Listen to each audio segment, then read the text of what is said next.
Well, I thought it was time for another fountain pen shootout. And I thought what we would do today is compare my trusty CONID Kingsize bulk filler, and yes, it was inked, I didn't clean it, and I just de-inked it just for you.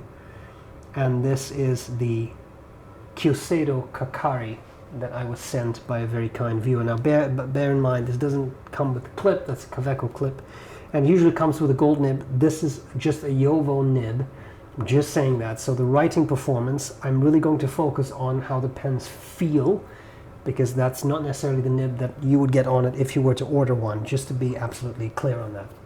The reason I wanted to compare the two is that the filling systems are very similar, and clearly in both of these cases you're dealing with a clear pen, and if that was not clear, this is titanium trim. So I think there is a lot that makes a side-by-side comparison hopefully interesting. I'm going to take a sip of tea. Monk's Blend, outstanding tea. I'm usually not one for kind of flowery, fruity, but this one I really like. Anyone out there loves Monk's Blend? Just please let me know. CONID, had it for a while, and it's a pen that I love. Size, basically Montblanc 149, but with a more interesting filling system. I'm going to show you. Let me actually put the lid on this bottle of ink. Oh God. I'm going to try to show you the filling system, because I think that's really what makes these pens so interesting. CONID is made by a company, Comac, that makes, I think, pharmaceutical machines or something, so they are used to very, very tight tolerances, and it is a very well-made pen. You can buy a little wrench for it. It is a separate purchase, but then you can really disassemble the whole thing. And what's interesting about it is the filling system, which I'm going to try and show off to you now. So here's how that works. You see this rod inside. Primary ink chamber, secondary ink chamber, or the other way around, doesn't matter. But this primary ink chamber is now shut off by a little seal at the end of that rod. Here is a bigger seal, and the way you fill up this pen, and this is going to get a little messy, you unscrew this part, pull this out, keep screwing, turn it, and you see those, you may have seen right there, that's something disengaged, that mechanism. That is the same mechanism used for the logo of this brand. And now you have a pen. Yep, I knew it. Now you have a pen. What you see is what you get with B.R.E. videos, right? So there's no editing, that stays in. Just do that a couple times just to get excess ink out. Now you have a seal. You put this in a bottle of ink. I'm not going to do that on camera because it's the angle, you can't see much anyway, but it's very simple. You put this in a bottle of ink, you pull this up, creates a vacuum, draws up ink, you unscrew this bit, that seal locks in place, and over the bottle of ink, you push this back in, that pushes a little drop of ink out, you can screw that shut, now you have ink trapped here, you have ink trapped here, you can write with it. At some point the ink here is going to run out, it draws a vacuum at some point, it doesn't write very well anymore. Then you open this up again, ink flows from the secondary to the primary ink chamber, and you can write again. And if you do a long writing session, I always like to just unscrew this a bit so that ink just flows freely. You get a slightly wetter flow, and you have a very, very pleasant writer. Beautiful size, the Kingsize. I absolutely love it. It's a pen that's shown up in multiple of my GOAT videos because it's such a user-friendly pen. Good ink capacity, for me, great size, balanced in all the right ways. If you really want to, you can post it. I don't personally. I think it's just absolutely wonderful. And I personally would take this over a 149 any day of the week, but that's just my personal preference. Okay, so I really like that filling system. Now, other companies have used a filling system that's very similar, and Kyuseido is one of those companies. So what we see here, and I'm going to spray myself with ink again, what we see here is something very similar. I'm just going to try and, open this up, try and squeeze some of that ink out so we don't have another explosion, and also to make things a bit clearer, hopefully. Sorry about that. Again, what you see is what you get. So here we see another a rod. Now if I zoom in, I don't know how well I'll be able. If I zoom in again, notice those little teeth. See, there's these three prongs. Okay, so those engage in a mechanism here, but they don't screw into place. So I'm trying to do this. This zoom in works pretty well. It's more in focus than I thought it would be. So here's how you would use this pen. And I'm sorry, there's a bit of ink trap there, but I'll try to make things visible. As you can see, there is a groove in that seal there. So what you would do to fill this up is you unscrew this. Now the rod is disengaged. You pull it all the way out. You make sure that these little rods slip in here, and then push it down a little bit. You can see now it's actually tight, right? Now you keep screwing, and this is pretty tight. And now you can push this down, and again my hand's getting splattered with ink. Put it in an ink bottle, and you pull it out. And by doing this, you create a vacuum. Once again, it fills with ink. Now, what is interesting about this particular system is that unlike the CONID, which is all or nothing, right? It's, strictly speaking, it's all or nothing. Here, let's say you don't want to have ink all the way up to there. You only want ink up to here because it's a Wednesday. Then you can disengage this, leave that seal there as opposed to there. Don't go all the way back, don't screw it back in there. Push this back in and screw this. And now you have a smaller capacity of ink. You don't have an air bubble, you have just that, if that is your choice. Plus, you change the balance of the pen a bit, because now a big chunk of metal is there as opposed to in the back. So that's the idea. Now, what I'm going to do next, and this is going to be done off camera, because again, it's been messy enough already. I'll try to keep talking to entertain you, but what I'm doing next is just filling these two pens. So that was the Kyuseido. You notice that I actually did fall silent because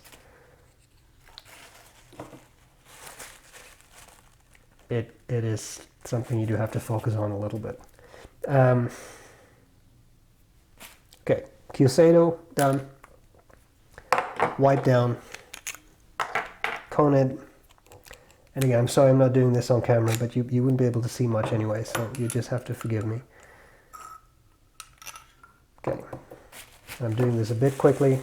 Could probably get some more ink in both of these pens, but to make sure this does not become a 10-year long video, unscrew that, push that down. The nice thing about pushing that rod down and then squeezing out some ink is that the feed is primed straight away, so you can start writing straight away.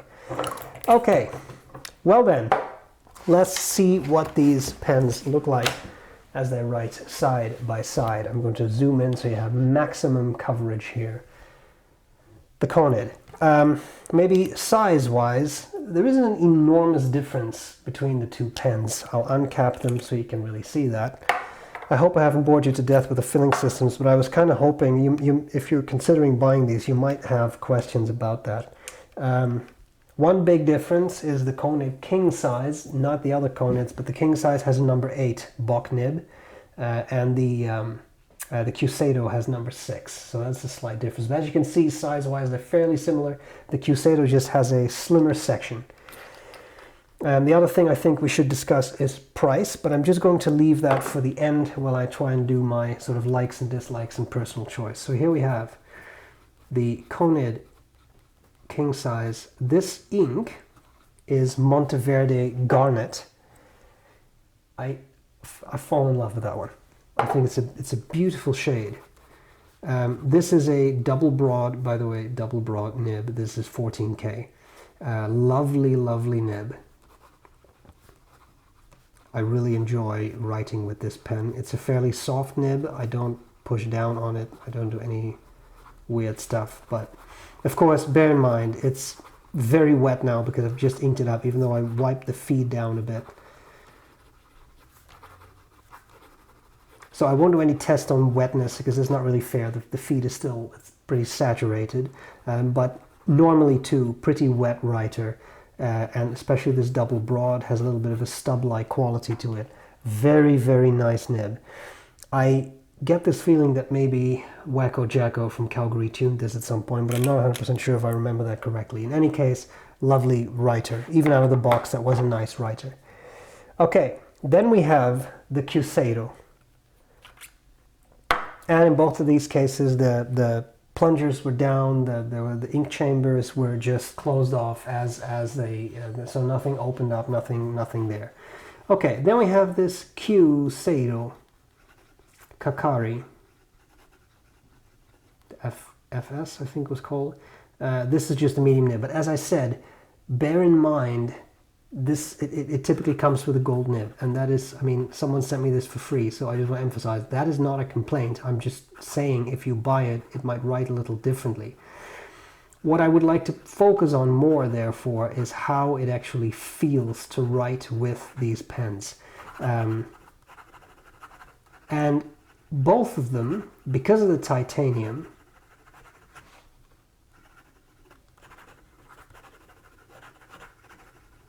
both of them have a nice weight to it.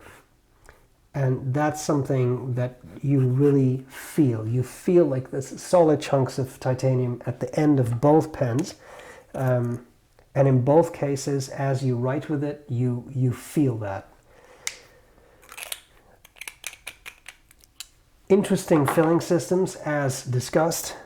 Titanium sections, pleasant to hold. I don't find, some people with metal sections find them to get slippery. I haven't found that with either of these pens, really. And I really like that the barrels are clear. So both of them, pleasant writing experience. Both of them a little top heavy. I personally find the Kingsize a little less top heavy, but that may be, look at this, because of how it fits in my hand. That metal part rests on my hand, so I don't feel any pull. With the Kakari, I feel it extends just a little bit farther, and I just feel it a little bit more. It's a minor difference. It's nothing big. And again, side by side, very similar sizes, really, just that the Kingsize is a little girthier. Nice writers, cool filling systems, nice nibs. Then which one would I pick? It's a hard choice because I like them both very much. They're both very well made, and they're both very comfortable and pleasant to me to use. Note, as I said, that the Kyuseido does not come with a clip. So if you want a clip, not everybody likes clipless pens. This would roll off my desk without a doubt, because it is completely round. There are no facets to it. There's no roll stopper or anything. If you were to make me pick, I pick the CONID, and I'll tell you why. It has nothing to do with level of comfort. It also has nothing to do with manufacturing, because the manufacturing standards on both of these pens are very high. All tolerances are tight. There are no big gaps anywhere, although my CONID has become a built-in fidget spinner because this ring got loose. It doesn't fall off, but it's, anyway. Then why do I pick the CONID? Simply because the filling system threads into place. And as a result, I find it easier to use. Now, I immediately say, this might be a matter of I need more practice with the Kyuseido. But with those prongs kind of having to be twisted into that seal, I find it a little bit more finicky to operate. Now, I'm exaggerating with the word finicky because it really is not, it's not a major challenge. I'm just saying it is a difference I have felt. It's a difference I have noted. So for ease of use, CONID. However, the CONIDs are hard to get, and they now make them in batches, and the reality is the CONID's more expensive, and by quite a bit. I forgot how much I paid for this, it's too long ago, but I know they're expensive, and I want to say that the bulk fillers are now in the area of €1,000. The Kyuseido, this model was $600 US, which is not cheap, but that is not as expensive as a CONID. Again, it has nothing to do with writing. Both are very pleasant writers, cool filling systems. I love the looks on both. I pick the CONID. So often I find with fountain pen shootouts, I waffle a bit. In this case, I have a clear winner. But if I express my love of these pens as a percentage, bear in mind that the CONID would be, say, 100% and the Kyuseido would be 98%.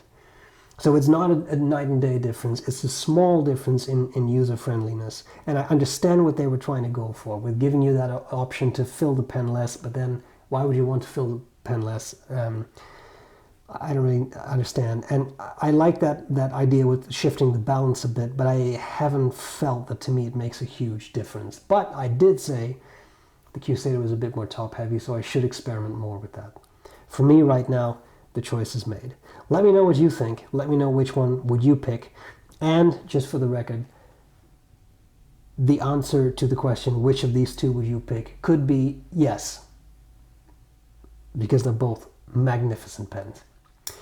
A very kind thank you once again to the very, very kind viewer who sent me that Kyuseido, because that is a very generous gift. I'm very appreciative. I absolutely love it. So thank you very much. I hope this was useful. I hope if you're in doubt between the two, this has given you some insight. Lovely, lovely pens. Thank you for watching. I'll gladly see you later. Bye.